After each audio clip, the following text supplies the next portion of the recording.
وہ آدمی جس میں تنہائی میں اللہ کا ذکر کیا، اللہ کو یاد کرنے بیٹھ گیا، کوئی دیکھنے والا نہیں تھا، وہ تنہا تھا، حجرے میں تھا، اپنے بند کمرے میں تھا، اپنے رب کو یاد کیا۔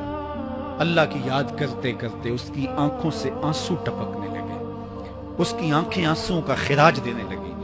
تو میرے اور آپ کے آقا و مولا نے فرمایا کہ یہ آنسو اتنے قیمتی ہیں، ان آنسوؤں کے بدلے میں قیامت کے دن اسے عرش الہی کا سایہ نصیب ہوگا، عرش الہی کا سایہ اسے نصیب ہوگا ان آنسوؤں کے بدلے میں۔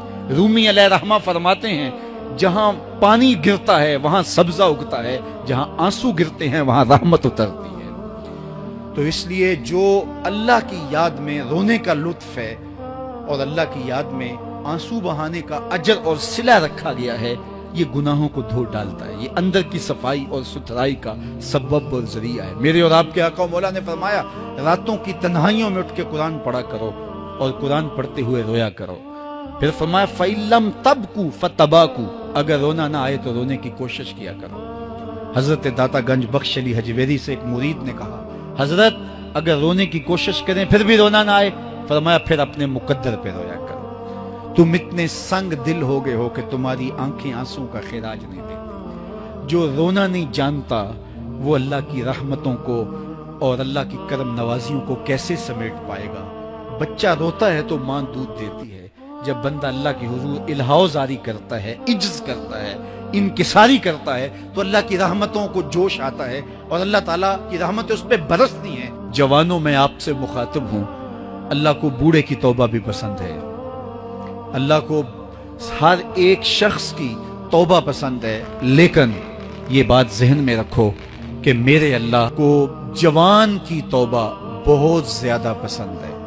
میرے اور آپ کے آقا و مولا نے فرمایا انا حبیب اللہ، میں اللہ کا حبیب ہوں۔ کتنا بڑا اعزاز ہے جو میرے حضور کا ہے، لیکن ایک دوسرے مقام پہ ارشاد فرمایا الشاب التائب حبیب اللہ، سن لو جو جوان جوانی میں توبہ کرے وہ بھی اللہ کا حبیب ہے۔ کتنا بڑا اعزاز۔ میں یہ دیکھتا ہوں کہ ہماری مجالس میں بالخصوص آج کی اس مجلس کے اندر مجھے جو لوگ دکھائی دے رہے ہیں وہ نوجوان ہیں، تو جوانی جنون کا شعبہ قرار دیا گیا ہے، شعبۃ من الجنون کہا گیا ہے، لیکن وہ جوان جس نے اپنی جوانی اللہ کی یاد میں گزاری، اللہ کے ذکر میں گزاری۔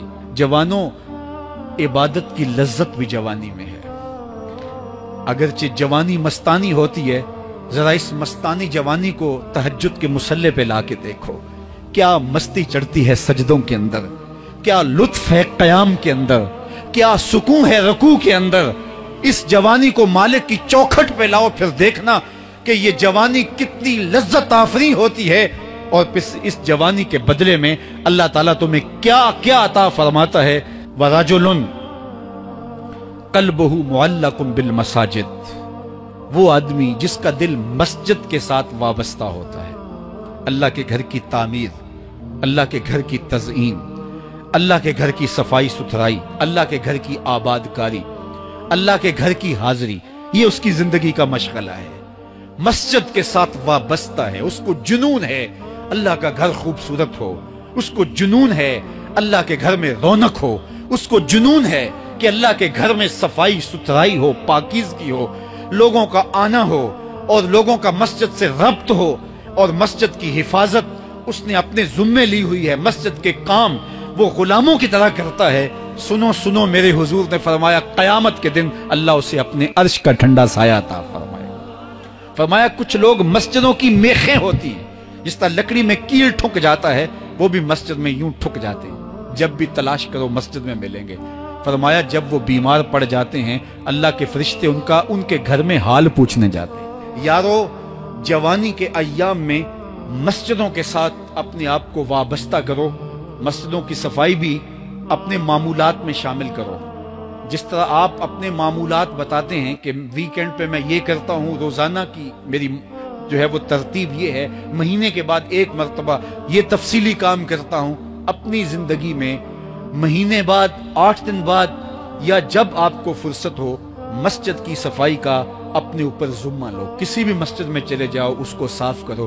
جب تم اللہ کے گھر کو دھو گے اللہ تمہارے دل کو دھو دے گا، تمہارے دل کو اللہ پاک کر دے گا۔